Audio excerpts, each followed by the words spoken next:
មន្ត្រីក្រសួងបរិស្ថានលើកឡើងថាការយកចិត្តទុកដាក់លើការងារបរិស្ថាននិងការទុកដាក់សម្រាមត្រឹមត្រូវគឺជាកាតាលីករជំរុញវិស័យទេសចរណ៍មន្ត្រីក្រសួងបរិស្ថានបានលើកឡើងថាការយកចិត្តទុកដាក់លើការងារបរិស្ថាននិងការចេះទុកដាក់និងបែងចែកសម្រាមតាមប្រភេទនីមួយៗបានត្រឹមត្រូវគឺជាផ្នែកមួយក្នុងការលើកកម្ពស់វិស័យទេសចរណ៍ដោយបរិស្ថានស្អាតនិងអនាម័យល្អគឺជាកត្តាដ៏សំខាន់បំផុតក្នុងការទាក់ទាញភ្ញៀវទេសចរជាតិនិងអន្តរជាតិព្រោះវាជួយលើកកម្ពស់សោភ័ណភាពតំបន់រមណីយដ្ឋានបង្កើតភាពស្ញប់ស្ញែងនិងធានាបាននូវសុខភាពល្អដល់អ្នកមកទស្សនា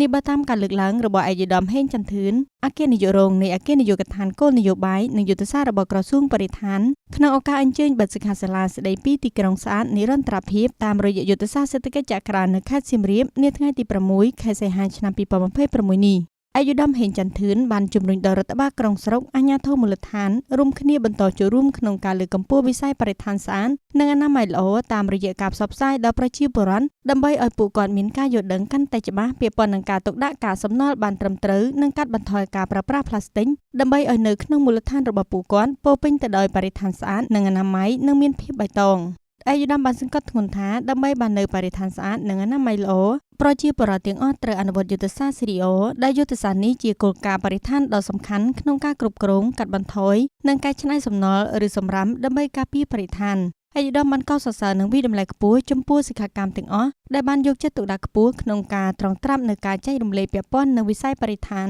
ដើម្បីជាធាតុចូលមួយផ្នែកក្នុងការអនុវត្តរួមគ្នាក្នុងគោលដៅបរិស្ថានស្អាតនិងអនាម័យល្អនៅក្នុងមូលដ្ឋានរបស់យើង